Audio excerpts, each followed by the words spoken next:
Hi friends, ലിനീസ് food കോർണറിലേക്ക് എല്ലാവർക്കും സ്വാഗതം. നമ്മളിന്നൊരു സ്നാക്കാണ് ഉണ്ടാക്കാൻ പോകുന്നത്. അതായത് ഐനാസ് അങ്ങനെയും പറയാം, പിന്നെ കാജ എന്ന് പറയും, പിന്നെ മടക്ക് എന്ന് പറയും. അങ്ങനെ പല പല പേരും ഇതിനുണ്ട്. ഇത് നമ്മുടെ വീട്ടിൽ തന്നെ സാധാരണയായിട്ടുള്ള ചുരുക്കം ചില ഇൻഗ്രീഡിയൻസ് മാത്രം മതി നമുക്ക് തയ്യാറാക്കാനായിട്ട്. അതായത് മൈദ, പഞ്ചസാര, കുറച്ച് സൺഫ്ലവർ ഓയിൽ, അതുപോലെ ഒരു നുള്ളു ഉപ്പ്, പിന്നെ അതിൻ്റെ കളറിന് വേണ്ടി മഞ്ഞൾപ്പൊടി, അതല്ലെങ്കിൽ യെല്ലോ ഫുഡ് കളറോ അത്രയും സാധനം ഉണ്ടെങ്കിൽ നമുക്ക് ഈ ഐനാസ് തയ്യാറാക്കാം. അതെങ്ങനെയാണ് നമ്മൾ തയ്യാറാക്കണതെന്ന് നമുക്കൊന്ന് നോക്കാം. പിന്നെ ഒരു 3-4 സ്പൂൺ അരിപ്പൊടിയും കൂടി വേണം കേട്ടോ. നമ്മളിവിടെ 2 കപ്പ് മൈദയാണ് എടുക്കണം. അപ്പോൾ ഒരു വലിപ്പമുള്ള ഒരു ബൗൾ എടുക്കുക, അതിലേക്ക് 2 കപ്പ് മൈദ അളന്നിടുക.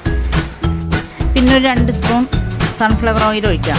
സൺഫ്ലവർ ഓയിൽ ഇല്ലെങ്കിൽ മറ്റേതെങ്കിലും ഓയിൽ. പിന്നെ ഒരു 4 സ്പൂണോളം നമ്മുടെ യെല്ലോ ഫുഡ് കളർ ചേർക്കുക. മഞ്ഞൾപ്പൊടി ആണെങ്കിൽ മഞ്ഞൾപ്പൊടി. പിന്നെ ഒരു 2 ടേബിൾ സ്പൂൺ അരിപ്പൊടി ചേർക്കുക. ഇതെല്ലാം കൂടി നല്ലതുപോലെ മിക്സ് ചെയ്യണം. അതിന് മുന്നേ നമ്മളിതിൽ ചേർക്കാനുള്ള ഞാനിവിടെ ഇപ്പോൾ 1 കപ്പ് വെള്ളം എടുത്തേക്കണത്. അത് പോരെങ്കിൽ നമുക്ക് കുറച്ചുകൂടി ഒഴിച്ചു കൊടുക്കണം. നമ്മളുടെ മാവ് നമുക്ക് ശരിക്കും ഒന്ന് മിക്സ് ചെയ്യാം. ഇത് മിക്സ് ചെയ്തതിന് ശേഷം അതിലേക്ക് നമുക്ക് കുറച്ച് നേരിയ ഉപ്പും കൂടി ചേർത്ത് കൊടുക്കുക. ഒരു 4 സ്പൂൺ മതി. എന്നിട്ട് നമ്മൾ എടുത്ത് വെച്ചേക്കണ വെള്ളത്തിൽ നിന്ന് കുറച്ച് വീതം ഒഴിച്ച് ഈ മൈദ ഒന്ന് കുഴച്ചെടുക്കുക.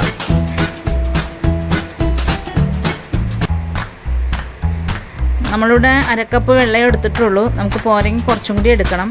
കാരണം 2 കപ്പ് മൈദ എടുത്തിട്ടുണ്ട്. ശരിക്കൊരു 3/4 കപ്പോളം നമുക്ക് വെള്ളം വേണ്ടി വരും. നന്നായി ഒന്ന് മിക്സ് ചെയ്തിട്ട് നമുക്ക് സ്പൂൺ മാറ്റി വെച്ച് കൈ കൊണ്ട് തന്നെ നന്നായി ഒന്ന് കുഴച്ചെടുക്കാം. നല്ല മയം വരുന്ന രീതിയിൽ നമ്മളൊന്ന് കുഴച്ചെടുക്കാം. നല്ല സോഫ്റ്റ് ആക്കണം. കുഴച്ച് നല്ല സോഫ്റ്റ് ആക്കണം. ഒരു 2-3 മിനിറ്റോളം നമ്മൾ ഈ മാവൊന്ന് ശരിക്ക് കുഴച്ച് നല്ല പദം വരട്ടെ.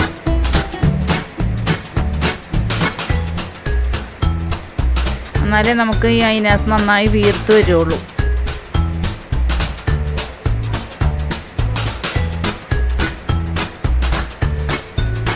നല്ലതുപോലെ ഒന്ന് കുഴച്ചെടുക്കാം. അപ്പോൾ നമുക്ക് കറക്റ്റ് അളവിലെല്ലാം ആയിട്ടുണ്ട്. അതുകൊണ്ടാണ് നമ്മുടെ ഈ ബൗളിൽ ഒന്നും മാവ് ഒട്ടിപ്പിടിക്കാതിരിക്കുന്നത്.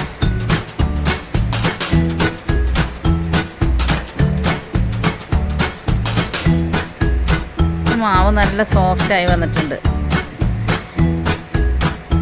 ഇതിനി അങ്ങോട്ട് മാറ്റി വെച്ചിട്ട് നമുക്ക് ടേബിൾ ടോപ്പിൽ ഒരു ഗ്ലാസ് പേപ്പർ വിരിച്ചു കൊടുക്കാം. ഇപ്പോൾ ഗ്ലാസ് പേപ്പറില്ല, നമ്മൾ ടേബിൾ ടോപ്പ് നമ്മൾ നന്നായി തുടച്ച് വൃത്തിയാക്കി അവിടെ ഇട്ട് നമുക്ക് മാവ് പരത്തിയെടുക്കാം.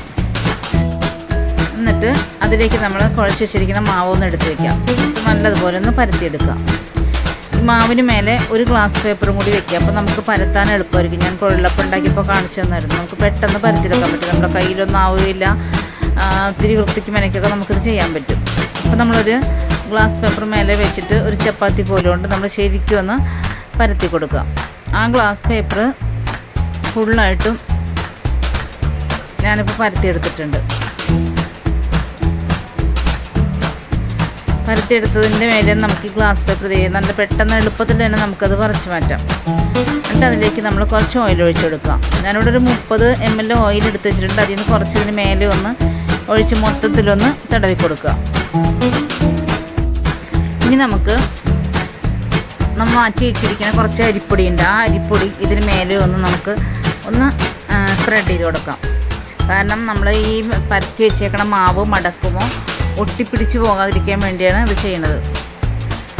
ഓയിൽ സ്പ്രെഡ് ചെയ്തിട്ടുണ്ട്. അതിന് മേലെ നമ്മൾ കുറച്ച് അരിപ്പൊടിയും കൂടി സ്പ്രെഡ് ചെയ്യുക. എന്നിട്ട് നമ്മൾ ഈ നേരെ ഈ പരത്തി വെച്ചേക്കണ ആ ഷീറ്റ്, പ്ലാസ്റ്റിക് ഷീറ്റ് അങ്ങനെ തന്നെ മടക്കി കൊടുക്കുക. അപ്പോൾ നമുക്ക് പെട്ടെന്ന് എടുക്കാൻ പറ്റും. നമ്മൾ കൈ കൊണ്ട് ഇങ്ങനെ എടുത്ത് മടക്കാനൊക്കെ പാടായിരിക്കും. പ്ലാസ്റ്റിക് ഷീറ്റ് ആയതുകൊണ്ട് നേരെ അങ്ങോട്ട് മടക്കിയാൽ മതി. എന്നിട്ട് അതിന് മേലെ നമ്മൾ ഇനിയും ഓയിൽ പുരട്ടി കൊടുക്കണം. അതിന് മേലെ അരിപ്പൊടി വീണ്ടും സ്പ്രെഡ് ചെയ്യാം.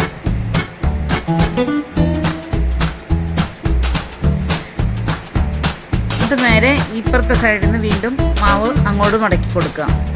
പരത്തി വെച്ചേക്കണ മാവ് ആ പ്ലാസ്റ്റിക് കവർ അങ്ങനെ നേരെ അങ്ങോട്ട് മടക്കിയാൽ മതി, നമുക്ക് പെട്ടെന്ന് മടക്കിയെടുക്കാൻ പറ്റും. ഇത് വീണ്ടും ഓയിൽ തടവി കൊടുക്കുക, അതിന് മേലെ അരിപ്പൊടിയും ഒന്ന് സ്പ്രെഡ് ചെയ്ത് കൊടുക്കുക.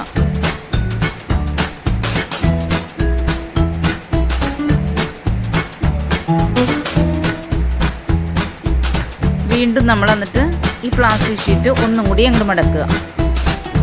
ഇപ്പോൾ കറക്റ്റ് അളവിന് നമുക്ക് കിട്ടുന്നുണ്ട്. പ്ലാസ്റ്റിക് ഷീറ്റിൽ വെച്ച് നമ്മൾ പരത്തി കഴിഞ്ഞാൽ ഇത്ര നമുക്ക് നല്ല നീറ്റായിട്ട് ഐനാസ് മടക്കിയെടുക്കാൻ പറ്റും. ഇനി നമുക്ക് ആ രണ്ട് സൈഡിലുള്ള കുറച്ച് ഷേപ്പ് മാറിയിട്ടില്ല അധികം, നല്ല കുറച്ചുള്ള ഭാഗം നമുക്കൊന്ന് കട്ട് ചെയ്ത് കൊടുക്കാം. നമ്മൾ ഈ പ്ലാസ്റ്റിക് ഷീറ്റിൽ വെച്ച് മാവ് പരത്തിയത് കൊണ്ടാണ് നമ്മൾ ഇത്രയും ലെവലായിട്ട് കിട്ടിയിരിക്കുന്നത്. നമുക്കധികം ഒന്നും കട്ട് ചെയ്ത് മാറ്റാനില്ല. ഇനി നമുക്കൊരല്പം വെള്ളം എടുത്തിട്ട് ആ ഓപ്പൺ ആയിരിക്കുന്ന സൈഡിൽ ഒന്ന് പുരട്ടി കൊടുത്ത് ഒന്ന് പ്രസ് ചെയ്ത് കൊടുക്കുക. അപ്പോൾ തിളച്ച എണ്ണയിലേക്ക് ഇടുമ്പോൾ മാവ് ഒന്ന് വിടർന്ന് വരാതിരിക്കാൻ വേണ്ടിയാണ് ഈ കുറച്ച് വെള്ളം ഒന്ന് വെറുതെ തൊട്ടൊന്ന് ആ സൈഡൊന്ന് പ്രസ് ചെയ്ത് കൊടുത്താൽ മതി. ഇനി നമുക്കൊരു ടിഷ്യൂ പേപ്പർ എടുത്ത് നമുക്ക് ചുറ്റുമുള്ള പൊടിയൊക്കെ ഒന്ന് തട്ടിക്കളയാം. ഇനി നമുക്കിത് ഒരു ഇഞ്ച് വീതിയിലുള്ള പീസാക്കി ഒന്ന് കട്ട് ചെയ്യാം.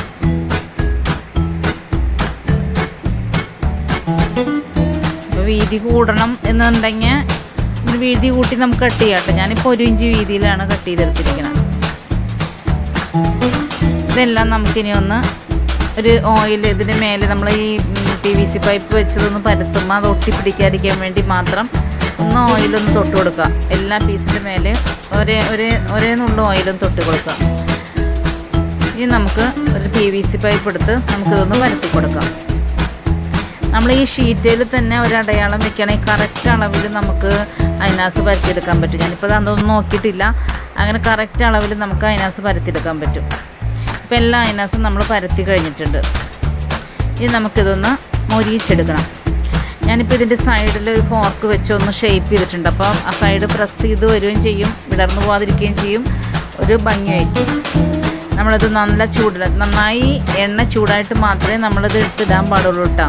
നല്ല ഫുൾ ഫ്ലെയിമിൽ വെച്ച് ഐനാസ് ഓരോന്നും പറക്കിയിടുക. അതൊന്ന് വീർത്ത് കഴിയുമ്പോൾ അപ്പം തന്നെ നമ്മളത് ലോ ഫ്ലെയിമിലേക്ക് ആക്കുക. അതല്ലെങ്കിൽ മോൾവശം കരിഞ്ഞു പോവും, ഉൾവശം വേവാതെയും വരും. ഫസ്റ്റ് ഇടുമ്പോൾ മാത്രമേ നല്ല ചൂട് എണ്ണയ്ക്ക് പാടുള്ളൂ, പിന്നെ ലോ ഫ്ലെയിമിലായിരിക്കണം. വേണ്ട, ആ നല്ല ചൂടുള്ള ഓയിലിലേക്ക് നമ്മൾ ഇട്ടപ്പോൾ ഐനാസ് ശരിക്കാണ്ട് പൊള്ളച്ച് വന്നു. അത് അങ്ങനെ വന്ന ഉടനെ തന്നെ പിന്നെ നമ്മളത് ലോ ഫ്ലെയിമിലിടണം. അല്ലെങ്കിൽ പെട്ടെന്ന് മോൾവശമൊക്കെ ശരിക്കും അങ്ങോട്ട് കരിഞ്ഞു പോകും. ലോ ഫ്ലെയിമിലിട്ട് തന്നെ ഇത് വേവിച്ചെടുക്കണം. ഇപ്പം നമ്മുടെ ഐനാസ് റെഡി ആയിട്ടുണ്ട്. നമുക്കത് കോരിയെടുക്കാം. ഇതുപോലെ തന്നെ നമുക്ക് ബാക്കിയുള്ളതും കൂടി വറുത്തെടുക്കാം. നമുക്ക് 22 ഐനാസ് കിട്ടി. അത്രയും 2 കപ്പ് മാവിന് 22 ഐനാസ് കിട്ടി. ഇപ്പം നമുക്കിനി അടുത്തത് പഞ്ചസാര പാനി ഉണ്ടാക്കണം. അതിനുവേണ്ടി ഞാനിവിടെ ഒരു 1/4 കപ്പ് വെള്ളം ഒഴിച്ചിട്ട് 1/2 കപ്പ് പഞ്ചസാരയും ചേർത്തിട്ടുണ്ട്. 1/4 കപ്പ് വെള്ളവും 1/2 കപ്പ് പഞ്ചസാരയും. 1/2 കപ്പിന് താഴെ പഞ്ചസാര ഇട്ടിട്ടുള്ളൂ. എന്നിട്ട് നല്ലതുപോലെ ഒന്ന് അത് തിളച്ച് ഒരു നൂൽപ്പരുവം വരെ ആവുന്നവരെ ഒന്ന് തിളപ്പിക്കാം.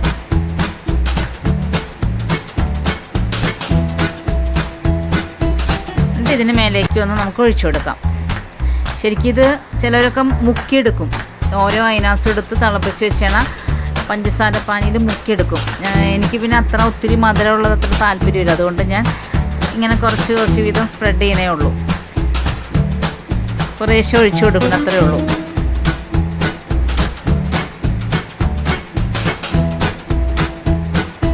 ഇപ്പം നമ്മുടെ ഐനാസ് നല്ല ഭംഗിയായി കിട്ടിയിട്ടുണ്ട്, നല്ല ക്രിസ്പി ആയിട്ടുണ്ട്. മാത്രമല്ല ഓരോ ലെയറും നല്ലതുപോലെ വിടർന്ന് വന്നിട്ടുണ്ട്, നല്ല ക്രിസ്പി ആയിട്ടുണ്ട്.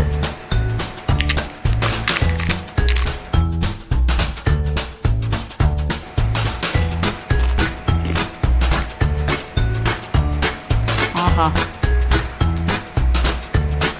നല്ല മൊരിഞ്ഞ് വന്നിട്ടുണ്ട്. നമ്മൾ ലോ ഫ്ലെയിമിലിട്ട് മൊരിച്ചാൽ മാത്രമേ നമുക്കിങ്ങനെ കിട്ടുള്ളൂ. കാരണം അല്ലെങ്കിൽ ഉള്ളൊന്നും മൊരിയില്ല, നല്ല പതുപതുവൊന്നും ഇരിക്കും. ശരിക്കും ലോ ഫ്ലെയിമിൽ ഇടുകയാണെങ്കിൽ നമുക്ക് മൊത്തം ഉൾവശവും ഉള്ളുവശവും ശരിക്കും മൊരിഞ്ഞ് കിട്ടും.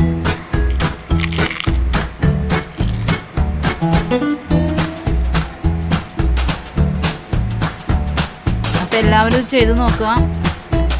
മാത്രമല്ല ഇഷ്ടപ്പെട്ട ലൈക്ക് ചെയ്യുക, ഷെയർ ചെയ്യുക. പിന്നെ എൻ്റെ ചാനൽ ഇതുവരെയായിട്ട് സബ്സ്ക്രൈബ് ചെയ്യാത്തവരുണ്ടെങ്കിൽ ഒന്ന് സബ്സ്ക്രൈബ് ചെയ്യുക. തൊട്ടടുത്ത ബെല്ലൈക്കണും കൂടി ഒന്ന് പ്രസ് ചെയ്യുക. മാത്രമല്ല കമൻറ്റ് ബോക്സിൽ നിങ്ങളുടെ വിലയേറിയ അഭിപ്രായങ്ങളും കൂടി ഒന്ന് രേഖപ്പെടുത്തുക. ഇനി നാളെ നമുക്ക് മറ്റൊരു റെസിപ്പിയുമായി വീണ്ടും കാണാം. ബൈ.